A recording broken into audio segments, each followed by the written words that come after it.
G'day footy heads, welcome to another edition of the Halftime Break. My name's Chris Weaver, joined by Tom Brown once again to dissect all of Round 18's action. How are you going, mate? Very good, and it's great to be here this week, Chris, on the Halftime Break. Well, it appears that three sides turned up to the MCG on Sunday afternoon. The Melbourne players, the Richmond players, and also the Melbourne coaching staff who seem to have their own agenda. Yeah, I think the magnetic board with the matchups did the destruction there. It was all over the shop. The AFL need to look at it. It's ruining the last 4 or 5 rounds, Chris, of the season.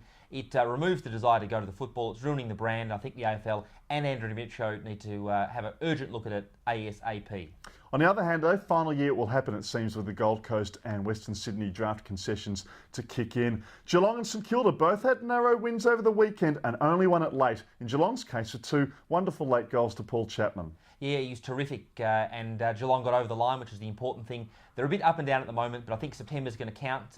Mooney and a few guys like that need to just find some confidence and form leading into the finals. A few injuries have got to sort themselves out down there as well, but I think all systems are going pretty well for Geelong at the moment, Chris. And it was Buddy Blues at AAMI Stadium on Sunday afternoon. Buddy kicked 2 goals late. The Lance Franklin show not quite on song as the Hawks just failed to get over the line against Port Adelaide. Yeah, it's strange, Chris. Against Port Adelaide, they're all over the shop. They're up, they're down, and now they're looking like a finalist that doesn't even really want to be a finalist. They're almost accidentally there, so it's going to be interesting to see what Port Adelaide's form's like over the next few weeks. Yeah, Robbie Gray doing very well too for the Power fans, no doubt. Moving on then, and from a big weekend we look to the rising fast. Who or what has impressed you? Callan Ward for the Western Bulldogs has impressed me. Number 14, he kicked 2 goals, 2 on the weekend. He had 22 possessions, and given his age and experience, he's playing some terrific football, and I think there's a lot to look forward to going into August and September for all our Western Bulldogs viewers, Chris. Recruited locally from the Western Jets, he debuted last year, still a schoolboy he was at the time,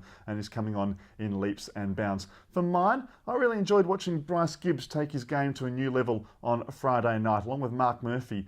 They took some of the heat away from Chris Judd in the centre, and they helped up the Blues' victory. Whether of course, they can follow it up against Geelong on Friday night and be consistent is the next issue for them. Sinking ship. Who are you going with this week? He's had a very good career, but I think given his age, it will be Tom Harley's last year. He did have 20 possessions for Geelong over the weekend, but I think that he's a shadow of the player that he once was. It's a bit of a shame, but I think he's had a great career. He might snare an additional premiership this year, but Tom Harley is my sinking ship. And I've got a feeling, Chris, I know who you're going to say.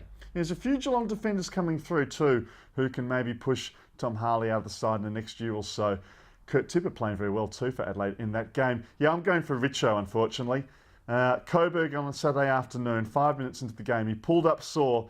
Maybe it was too early to come back from hamstring tendon surgery. On the other hand, it might just be the fact that at 34 and a half, time has simply passed Richo by. Yeah, it's a shame because he just loves playing football. It's clear from his, the way he projects himself through the media. But I think a coaching or a media career could certainly beckon for Richo. He loves the game. He's a great part of it. It's always a shame to see someone in that position, Chris. But unfortunately, at age 34, as the oldest player in the competition, it's just the way it is. Issue-filled week. Which issue is going to be the fat and dominate the media? I think tanking will continue to dominate. It's just an ugly issue because we like to see all teams do their best to win, including matchups. Look, it's an unfortunate reality of this priority pick. I think the other issue this week that will dominate the media is perhaps Gavin Brown's future as well, Chris. It's unclear as to what's happening down at Collingwood already this week. Mick Malthouse is on record as saying, well, perhaps he won't stay those extra 3 years.